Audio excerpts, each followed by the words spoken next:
उल्हासनगरमध्ये किरकोळ वादातून ग्राहक आणि दुकानदार यांच्यामध्ये हाणामारीची घटना घडलेली आहे। दुकानदाराने याचा व्हिडिओ काढण्याचा प्रयत्न केल्यानंतर ग्राहकाने त्याचा फोन फोडून बेदम मारहाण केलेली आहे। तर ग्राहकाला जातीवाचक शिवीगाळ केल्याचा आरोपही होतोय आणि या संदर्भात आता पोलिसात गुन्हा दाखल करण्यात आलेला आहे।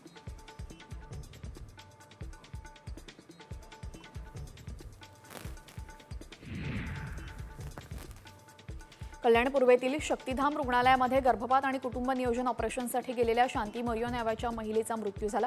डॉक्टरांच्या हलगर्जीपणाने मृत्यू झाल्याचा आरोप कुटुंबियांनी केला। याबाबत आता काँग्रेस आणि ठाकरे गटासह सामाजिक कार्यकर्त्यांनी ठिय्या आंदोलन केलं। रुग्णालयावर कारवाईची मागणी आता होतीये।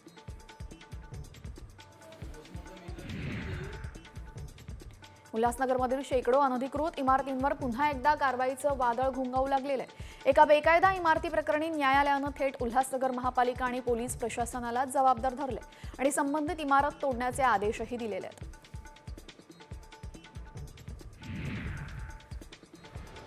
सिडकोतर्फे हेटवणे जलशुद्धीकरण केंद्रावर गुरुवारी दुरुस्तीचं काम हाती घेण्यात येणार आहे।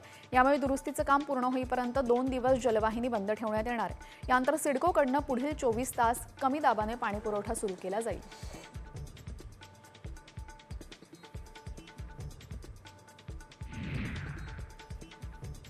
बदलापूरमध्ये बारवीमधून थेंबभरच पुरवठा होत असल्याने या शहराला पाणी टंचाईच्या झळा सोसाव्या लागतात। यावेळेस बदलापूर शहराची तहान भागवण्यासाठी महाराष्ट्र जीवन प्राधिकरण संस्था अपुरी पडते। त्यामुळे धरण उशाला आणि कोरड घशाला अशी म्हण बदलापूर शहराला सुद्धा लागू पडते।